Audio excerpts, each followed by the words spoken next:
Hi, I'm Mairi Wilson and I've written a book called Ursula's Secret.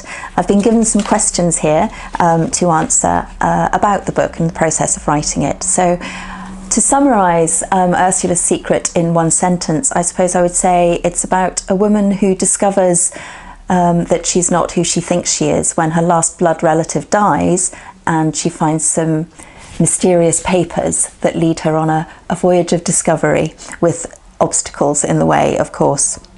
My inspiration for the novel was actually a neighbour of mine who, when I lived in London, an elderly woman who'd been matron at a hospital locally and then very sadly ended up in the geriatric ward herself of that same hospital some years later. She happened to mention that she'd worked in Africa at one time. She had no family, no relatives, and over the years I just started to spin a story about what might have been her background.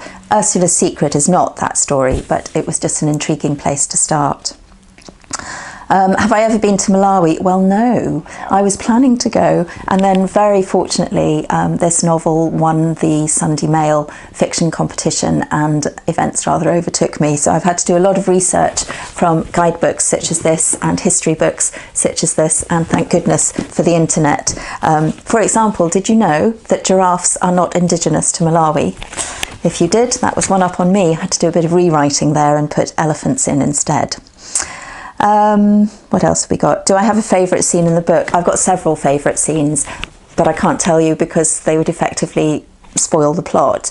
But I will say that Lex's ex-fiancé, Danny, was only meant to appear in one scene, but I so enjoyed writing him and having him around, he's actually appeared in quite a few. So those are amongst my favourite scenes, the ones with Danny.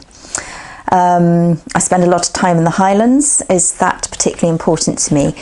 Yes, it is, and the scene that's based in the Highlands, the location is actually two locations brought together, and the hotel that's mentioned in the Highlands does not exist. I'm saying that really clearly because it's not mentioned favourably in the book, and I don't want anyone to think that it's a real place. It isn't.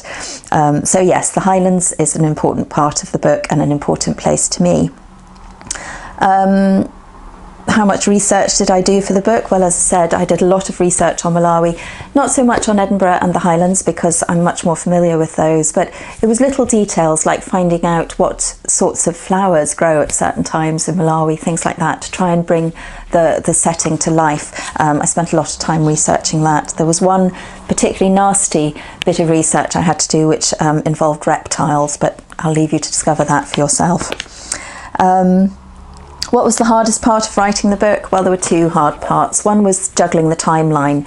Part of the story is set in 1950s Malawi and part of it is in modern day, and keeping those two time frames clear in my head whilst I was writing was tricky. But truly the hardest part was getting right through to the end. It was the first novel that I'd actually completed, not the first I've started, the first I'd completed, and I was very reluctant to write the last two scenes for some reason. I think I was a bit scared of writing them, so it took me a long, long time to get there. But I did, and so I hope you'll read it, and I hope you'll enjoy it.